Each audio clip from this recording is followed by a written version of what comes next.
Oke, assalamualaikum warahmatullahi wabarakatuh. Waalaikumsalam. Pada malam hari ini, alhamdulillah kita masih dalam keadaan sehat walafiat di Bubur Ilmu Sejuta Motivasi yang pada dari Desa Ranyut. Kita kehadiran dua tokoh senior yang sangat penting bagi saya selaku generasi muda yang banyak memetik pelajaran dari kehidupan mereka yang sudah jauh diberikan saya sisi usia. Ada Bang Abul. Ya, Bang Abul. terima kasih. Terima kasih Bang Abul. Bung Zam. Ada Bang Ujang. Terima kasih Bang Ujang. Oke. Hari ini fenomena yang sangat luar biasa di 80 tahun Indonesia Merdeka. Demonstrasi besar-besaran hampir di semua pelosok daerah. Sehingga kita perlu rasanya menyatukan kembali tujuan, menyatukan kembali goals dari kemerdekaan Republik Bangsa Indonesia ini, khusus yang ada di Provinsi Bangka Belitung. Melihat fenomena yang terjadi hari ini, kalau menurut Bang Abul, terima kasih Bang Abul ya. Telah hadir bersama kita. Kita sudah punya Presiden Republik Indonesia, itu Bapak Prabowo Subianto. Kalau melihat kondisi hari ini, bangsa ini Bang Abul, masa depannya seperti apa Bang Abul?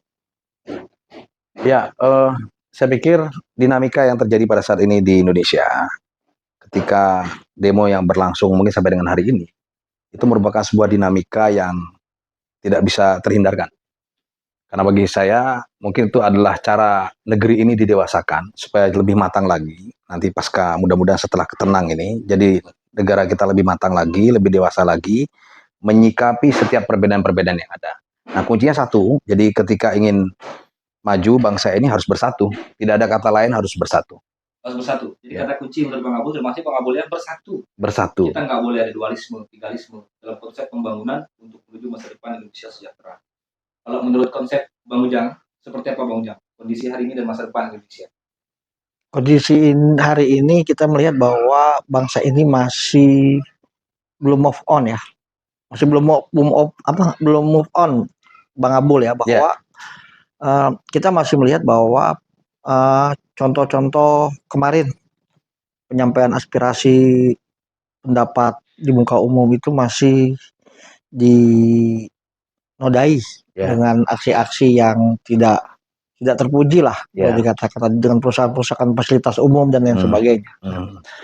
Tentunya 80 tahun Indonesia Merdeka ini sebenarnya kita sudah menjadi negara atau bangsa yang sudah pintar. Jadi menyikapi segala problematika bangsa ini dengan cara-cara yang pintar gitu loh. Bukan sekedar demonstrasi lalu merusak, membakar dan sebagainya. Masa depannya seperti apa Bang Ujang? Saya meyakinkan bahwa masa depan di sini pasti lebih baik ya. Hari-hari ini lebih baik dibandingkan yang 80 tahun yang lalu gitu loh. Dan ini lebih baik, tetapi pola-pola pikir generasi muda ini yang perlu kita tanamkan kembali. Bahwa tentang punya tujuannya harus jelas gitu loh. Karakter bangsanya ini harus dibentuk kembali. Jelas nih Bang Ujang ya. Dari Bang Abul juga kita harus ada kesatuan, tidak boleh ada dualisme. Dari Bang Ujang kita harus punya tujuan yang jelas, ya kan? Oke, kita berharap kepada kawan-kawan penggerak demonstrasi Indonesia yang menginginkan perubahan untuk lebih baik, lebih maju, lebih bagus, lebih tentram, lebih sejahtera, lebih damai untuk Indonesia ini. Mari kita sampaikan aspirasi dengan menyampaikan cara yang damai dan tidak anarkis, karena PASUM itu adalah fasilitas kita semua yang kita nikmati bersama. Bangka Belitung juga Bang Abul, tahun ini kita punya gubernur yang baru ya, pergantian dari masa Pak Erzaldi ke Pak PJ, dan hari ini sudah dilantik resmi Pak Hidayat Harsani selaku gubernur Bangka Belitung. Kalau Bang Abul melihat kondisi hari ini, gubernur sudah, pilkada ulang sudah di Kabupaten Bangka, di mana Bapak Haji Harsani di Kota Pangkal Pinang, di mana Profesor Udin, gitu ya. Terus juga sebelumnya sudah pilkada kabupaten yang lainnya. Nah, kalau menurut Bang Abul, apakah Pak Gubernur ini, Pak Hidayat Harsani, dengan mereka yang sudah terpilih menjadi gubernur, bupati dan wali kota, itu bagaimana masa depan kalau dilihat dari karakteristik mereka sini, Bang Abul? Ya, jadi begini, Bung Zam, saya mensyukuri nikmat Tuhan karena pada akhirnya gubernur kita miliki saat ini sudah definitif ya. Kemudian juga Bupati Bangka dan Wali Kota Pangkal Pinang juga sudah definitif. Sementara daerah-daerah lain seperti Belitung, Belitung Timur, Bangka Barat, Bangka Selatan, dan Bangka Tengah sudah definitif. Lebih awal. Berapa kali kita mengalami proses PJ gubernur itu jujur aja agak melelahkan gitu. Saya yakin Pak Ujang juga merasakan. PJ gubernur atau PJ bupati? PJ gubernur. Ya, PJ gubernur. Ya. Berapa kali kita ganti PJ gubernur, sangat melelahkan gitu. Kenapa? Karena kita berkeyakinan bahwa keputusan yang diambil oleh PJ gubernur itu berbeda dengan gubernur definitif. Kenapa? Karena PJ gubernur itu diangkat oleh pemerintah pusat. Sementara bupati atau gubernur definitif itu dipilih oleh rakyat. Nah, ketika saat ini Hidayat Arsani sebagai gubernur, saya bersyukur. Ketika dia dipilih oleh rakyat, dan tugas kita adalah mengawal beliau, mengingatkan beliau, mengkonfirmasi beliau. Ketika beliau jadi gubernur, ayo tegak lurus dengan perintah undang-undang. Ini kan tapi berbeda. Pak dari mungkin punya pola yang berbeda. Terus Pak Propudin juga punya pola berbeda. Terus Pak David juga pola berbeda. Apakah mungkin ada persatuan untuk memajukan Bangka Belitung? Ini menarik sekali ya. Saya pernah mengkaji ini secara dalam ketika terjadinya hierarki kepemimpinan. Bahkan dalam satu momen tertentu saya mengatakan bahwa sebenarnya pada posisi gubernur dan bupati wali kota itu posisinya sama dalam pengertian sama-sama dipilih oleh rakyat. Tetapi dalam pengemejantahan ya, dalam kita melaksanakan tugas-tugas pemerintahan, tentu gubernur merupakan perpanjangan dari pemerintah pusat.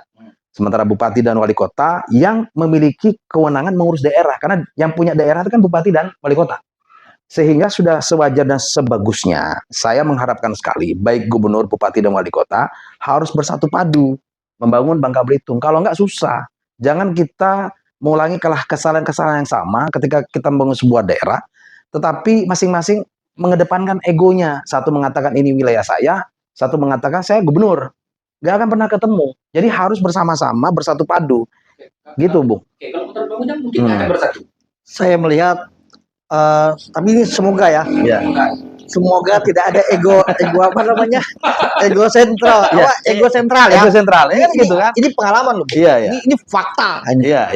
Ketika gubernur ini ego, dia nggak suka dengan kayak pemimpinan. Atau sebaliknya bupati ego juga bisa loh. Ini berpindah di proyek pembangunan. Mega-mega proyek pembangunan yang strategis. Ya, karena dia merasa bahwa ini mewakili pemerintah pusat. Ketika keadaan nurut, pindah proyek ini ke daerah lain. Nah, ini terjadi. Dan ini terjadi, Pak. Terjadi. Nah, tinggal bagaimana sekarang gubernur sebagai leader ya, sebagai koordinator pemerintah pusat yang ada di daerah ini melakukan koordinasi gitu kan secara simultan ya pasti ya. Nah, tapi hari ini akan mungkinkah para bupati dan wali kota itu koordinasinya? Saya rasa selama bupati, wali kota dan gubernur ini bisa selaras ya, bisa duduk bersama tanpa menampilkan ego. Sebentar nih, ego. Saya rasa itu akan terjadi juga tetap. Karena ini ritme politik ini, apalagi politik lokal, apalagi pemimpin yang dilahirkan dari suara rakyat murni, seperti pilkada ini, mereka akan merasa jenuh bahwa ini dipilih oleh rakyat. Itu makanya saya katakan. Dan itu pernah terjadi, Pak. Di periode sebelumnya, Pak. Betul. Bagaimana seorang Budani memerintahkan seorang Bupati Eko untuk ngurus Pulau 7. Ketika Bupati tidak mau ngurus Pulau 7, ujungnya Pulau 7 lepas. Ada penyesalan. Harusnya saya tidak perlu nyuruh Bupati. Langsung saja. Bisa, karena itu kewenangannya ada di gubernur. Kan begitu. Nah, ini yang masih kita khawatirkan. Ini akan terjadi nih. Karena tidak semua bupati, wali kota yang terpilih ini kembali kepada background partai. Background partai. Itu background partai kita tahu. Tapi kita tetap optimis, Pak. Optimis semoga Pak Gubernur tuh tidak punya ego seperti itu. Dia oke, prioritas pembangunan pelabuhan berskala internasional ada di Kabupaten Bangka. Tentukan tempatnya di Belinyu. Jangan lagi bergeser pindah ke Briga. Jangan lagi bergeser pindah ke Bangka Selatan. Nah, ini yang harus menjadi sebuah acuan. Sama kayak kemarin kita. Ya, waktu Pak PJ gubernur menentukan sekolah apa namanya? Dari pemerintah pusat ini. Oh, ini sekolah Garuda. Sekolah Garuda. Sekolah rakyat itu. Sekolah Garuda. Ya, ditentukan, disurvei lah Kabupaten Bangka. Tiba-tiba karena desakan ini pindah ke Belitung. Kan menyakiti perasaan masyarakat Bangka. Nah, sama dengan kayak kek dulu kayak begitu juga. Ketika kek sudah ditetapkan di Belitung, Dan itu sudah nyata bahwa kek satu provinsi itu hanya ada satu. Kenapa gubernurnya waktu itu menonjolkan kek Tanjung Gunung, kemudian Bupati Bangkanya minta kek kek Sungai Liat, kan terjadi disharmonisasi kepentingan pembangunan pusat. Nah, ini yang menjadi PR-nya Pak Hidayat Harsani selaku gubernur. Dan aku berharap orang-orang di sekitar Pak Gubernur yang merasa bahwa itu staf khusus, dan lain sebagainya itu memang harus kredibel. Jangan hanya diberi jabatan hanya gara-gara balas jasa karena tim sukses, gitu loh. Itu akan merusak Bang Ujang ya? Merusak gubernur, Pak. Merusak gubernur. Kalau menurut Bang Ujang, kapasitas seorang staf khusus seperti apa harusnya? Dia minimal dia tahu tentang karakteristik masyarakat Bangka Belitung. Dia harus tahu tentang kultur bagaimana dinamika masyarakat Bangka Belitung. Ini mulai dari tokoh-tokohnya, tingkat level perangkat daerahnya, dalam hal ini pegawainya, ASN-nya, termasuk DPRD, dan dia memahami tentang perjuangan proses terbentuknya provinsi ini. Bukan cuma mentang-mentang ada S3, S4, ya kan, yang tidak blank, tahu-tahu hanya sekedar yang penting kuni orang dikita gubernur. Oh, gitu. Jadi Ya kan? kalau bicara staf khusus tadi Bang Dudi, ini menarik. Yang menarik menurut dia. Staf khusus ya. Staf khusus itu harusnya khusus ya. Dan dia ngurusin yang khusus, Pak. Yang khusus. Yang tidak bisa dilakukan oleh birokrat. Itu staf khusus sebenarnya. Gitu ya. Kalau menurut Bang Dudi, gimana staf khusus? Ini pertanyaan staf khusus itu apa? Bagaimana staf khusus itu? Bagaimana dia harus berperan sebagai seorang staf khusus? Harusnya. Menurut Bang Abul nih. Staf khusus itu dalam kacamata saya Ini adalah membantu proses pembangunan gubernur. Saya berpandangan begini, Bung Sam, sama Bung Ujang ya. Jadi bagi saya staf khusus itu adalah orang yang membantu tugas-tugas daripada seorang kepala daerah. Tugasnya apa? Staf khusus A tugasnya mengurusi misalnya komunikasi misalnya.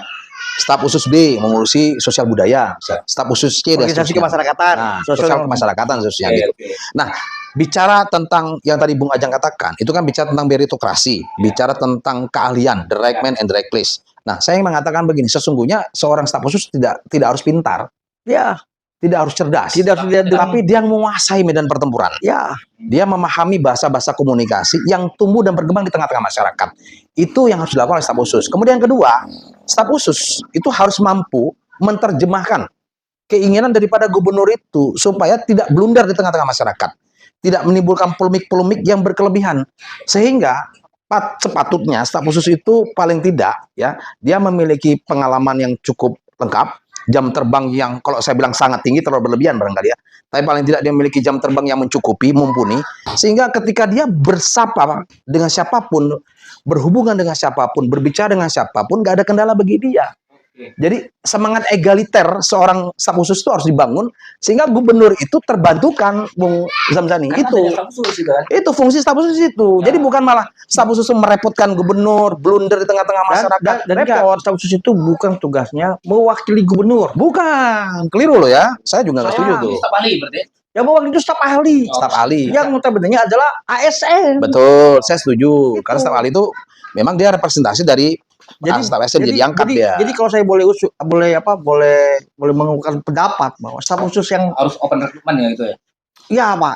Jadi bukan hanya open recruitment, tapi dia juga mampu membaca tanda-tanda kondisi emosional masyarakat, tanda-tanda suasana kebatinan masyarakat. Ketika gubernur akan membuat program bahwa kita akan bangun, ini contoh saja yang depan mata nih, Bung, bahwa PLTN akan dibangun di Pulau Klasa. Nah kan, itu kan peninggalan rejim lama, Pak, yang harus diteruskan oleh gubernur sekarang. Harusnya berpikir nih, staf khusus itu membuat kajian, penelaahan, dia harus datang studi kelayakan ya. Dia harus datang.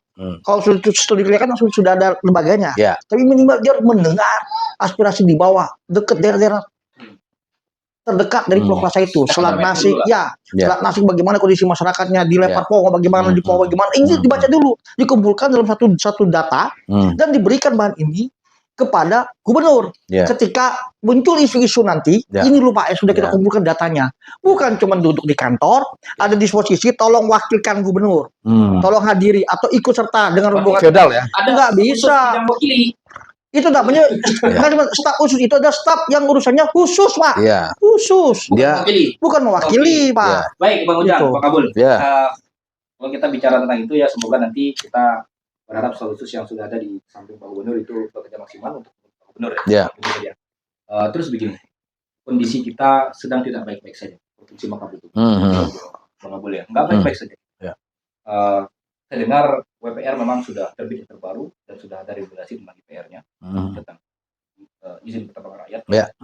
Ini kondisi ekonomi hari ini, Bang Abul, Bang Ujang. Kalau kita lihat 1 bulan terakhir semenjak adanya perintah untuk menyikat habis penambang ilegal yang ada di seluruh pelosok provinsi Makabul itu agak memprihatinkan karena kondisi ekonomi kita sangat jatuh. Kita lihat pasar hari ini. Saya selaku saya selaku pelaku ini ya pedagang di pasar ya. Pasar juga sangat alami. Beberapa usaha saya juga cukup terganggu dan jatuh drastis lah. Beberapa yang harus saya jual juga nggak laku karena kondisi ekonomi kita sangat sulit pada hari. Melihat fenomena ini, kondisi negara seperti ini, ribut juga di mana-mana, ekonomi kita jatuh di mana-mana, pertambangan juga sedang jatuh di mana-mana. Nah, apa yang bisa Bang Abul sampaikan kepada generasi muda bahwa kita harus berdiri, harus memikirkan kondisi ini, kita harus bersatu. Kira-kira pandangan Bang Abul untuk menyerukan ini kepada anak muda seperti apa, Bang Abul? Ya, ini pertanyaan sederhana ya, tapi dalam ya. Artinya ketika kita bicara tentang kondisi kerakyatan pada saat ini, saya mendengar ya dari salah satu tokoh nasional, Pak Yusuf Kalla, yang mengatakan bahwa persoalan ekonomi lah yang kemudian menyebabkan situasi saat ini terjadi ya, dinamika yang terjadi, ketimpangan sosial ya. Nah, bagi saya sederhana ya, artinya negara, fungsinya apa sih negara itu? Fungsinya negara itu adalah memastikan bagaimana rakyatnya itu hidupnya itu sejahtera. Rakyatnya itu bisa makan, bisa minum, bisa tidur nyenyak. Itu fungsinya sesungguhnya. Bahkan belum lama ini, Bung Ujang, negara Taiwan itu surplus pajaknya. Taiwan itu surplus pajaknya. Saking surplusnya, dia membagikan kelebihan pajak itu kepada masyarakatnya persen to persen. Kalau dirupiahkan itu 5,3 juta rupiah per orang. Saking kelebihan pajak, Anda boleh cek gitu. Negara kita itu majekin malah sekarang. Dan nggak selesai-selesai majekinnya. Saya tidak mengatakan bahwa pajak itu salah, tapi pastikan bahwa kemudian ketika kita memfungsikan, kemudian menerapkan sistem perpajakan yang ada itu, jangan sampai disakiti hati rakyat. Caranya bagaimana? Jangan korupsi. Ya, jadi ini Bang Abul. Distorsinya luar biasa ini. Makanya korupsi itu sudah dimulai dari zaman penjajah, Bung. Iya, justru karena itu kita harus menduplikasi negara-negara seperti Taiwan contohnya saja, nggak usah jauh-jauh. Itu surplus pajaknya 5,3 juta dibagikan. Founder negaranya bilang tangan negara ini ada di tangan pemuda. Iya. Nah, apa yang harus kita lakukan? Saya katakan begini, kalau Bung Karno mengatakan beri aku 10 pemuda maka akan kujangkan dunia. Beli aku 1000 orang tua maka akan kucabut serabut akar dari Gunung Semeru. Filsafatnya adalah saya mengatakan begini, bahwa kemudian pemuda itu simbol kekuatan yang luar biasa. Ya, saya dan Bu Ujang ini mungkin usianya selisih tidak terlalu banyak. Yang penting udah nggak muda lagi lah. Ya. Mungkin dari segi usia kami dianggap tidak terlalu muda, tetapi pikiran-pikiran kami, pokok-pokok pikiran kami selalu muda. Ya kan, kami ingin bagaimana menjebati pokok-pokok pikiran kami dengan anak-anak muda yang barangkali saat ini lebih mengedepankan, ego sektoralnya tinggi. Tapi saya mengatakan salah nggak? Karena saya juga pernah pada posisi itu. Karena itu tugas kita adalah memastikan bagaimana ke depan seiring usia bertumbuh para pemuda-pemuda ini, kematangan berpikirnya yang kita butuhkan. Jadi jika Anda berbeda, tidak perlu disikapi secara berlebihan. Jangan baperan. Tidak perlu beradu fisik. Tidak perlu fisik. Itu kuno itu ya. Beradu fisik. Saya ngomong Ujang sering berbeda pendapat, tapi kita ngopi-ngopi bareng nih, Bung Ujang ya. Kita santai sama-sama gitu. Oh, ya. Iya. Saya nggak ngopi soalnya. Menurut Bang Abul gini, kawan-kawan yang ada di manapun, khususnya ada di Bangka Belitung, anak muda di Bangka Belitung, mari kita memiliki pola pikir yang dewasa dalam menyikapi semua masalah. Anak muda dalam pola pikir. Itu menurut Bang Abul. Kalau menurut Bang Ujang seperti apa kondisi tadi Bang? Sebagai generasi muda harus ngapain gitu dengan kondisi? Ya, yang jelas. Nah, apakah diam saja? Ya, anak muda kita sekarang ini kan seperti yang sering-sering saya sampaikan di forum-forum kebanyakan ya. Saya selalu mengatakan bahwa pendidikan karakter anak-anak muda ini sudah mulai luntur, Pak, dan bahkan tidak ada lagi gitu. Jadi ketika dia menerima sebuah informasi atau sebuah perubahan itu mereka Boleh dikatakan, oh ini masanya kami. Masanya Ika lah lewat, benar. Tapi apa yang Ika kerjakan sekarang ini sungguh jauh dari harapan kami. Kan begitu ceritanya. Jadi harapan gimana Bang Ujang? Nah, harapan kami adalah bagaimana pemuda sekarang ini mampu membaca tanda-tanda perubahan zaman. Ya, jangan dia hanya sibuk dengan slot, sibuk dengan TikTok, ya kan? Nah, judul dan lain sebagainya. Tapi bagaimana teman-teman ini bisa merubah mindset agar peluang-peluang yang sudah diberikan oleh Pak Gubernur tentang investasi melalui IPR tadi ya, izin penambangan rakyat, segera ambil alih ini barang. Jangan sampai, mohon maaf ini. Lo lagi. Ya kan, 4L, lo lagi. Bagaimana bentuknya? Segera bentuk koperasi pemuda. Ambil alih, daftarkan ke PT Timah. Kalau tidak bisa dikasih izin, apa bedanya kami dengan orang lain? Orang sama saja. Ambil itu. Justru kalau PT Timah tidak memberikan ruang ini kepada anak-anak muda, pertanyaannya, ya kan, PT Timah ini mau enggak bagian dari Provinsi Bangka Belitung? Kan begitu.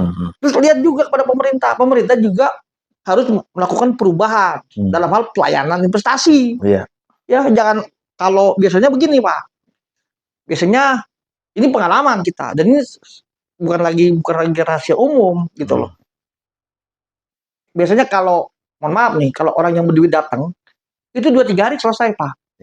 Tapi kalau kita yang datang itu karena berminggu-minggu, berbulan-bulan. Itu. Nah, ini yang menjadi semacam tantangan bagi kita. Nah, saya sebagai bagian dari pendiri provinsi ini marah dengan sikap-sikap pelayanan seperti itu. Makanya saya bilang tadi, kalau TPP-nya diberikan naik kepada ASN dengan pola pelayanannya seperti ini, nggak ngaruh juga. Nah, jadi wajar kalau kawan-kawan mahasiswa ini sekarang melakukan gerakan, Pak. Sebenarnya bukan hanya tunjangan DPR RI, tunjangan DPRD provinsi, DPRD kabupaten juga menjadi kata kunci. Ketika belanja masyarakat itu dikurangi, tapi belanja anggota dewan tidak dikurangi, kan terjadi kecemburuan ini. Nah, ini yang terjadi sekarang. Gimana? Pendapat Bang Apul gimana? Jadi begini, karena basis pemikiran saya itu profesionalitas, gitu ya. Sebenarnya berapapun yang dibayar, mau kecil mau besar itu nggak penting bagi saya. Yang penting profesional.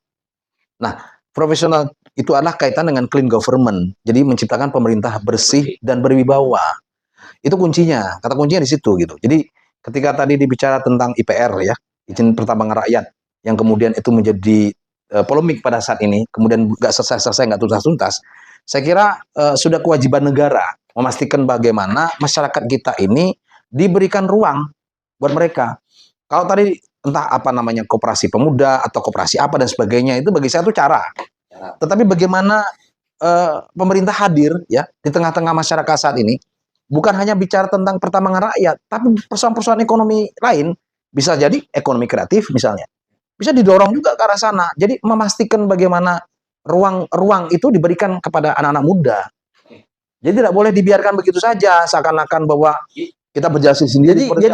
Jadi kita sepakat ya, bahwa perubahan itu memang harus dimulai dari sekarang. Harus mulai dari pelayanan kepada masyarakat. Penting itu. Jangan hanya PSN menuntut TPP. Ya kan? Ya. Saya mengatakan kalau angka bagi saya bukan saya bilang nggak penting ya. Tunjangin tuh saya bukan nggak penting. Mau terajang ya mau terajang. Yang terpenting adalah ketika kita mau dapatnya Rp1 sekalipun, kalau sudah dibayar negara, kerjakan dengan baik. Oke. Itu yang paling penting, gitu loh.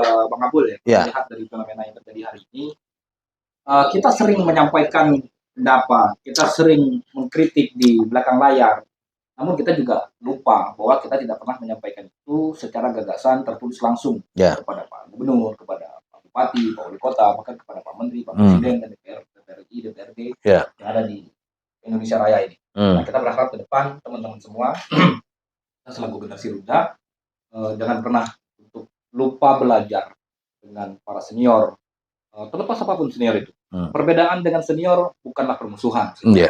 Kita sering bilang saya tidak sependapat dengan senior yang satu ini. Yakinlah satu sisi kita tidak memiliki kesamaan, maka yakinlah kita memiliki kesamaan yang lain.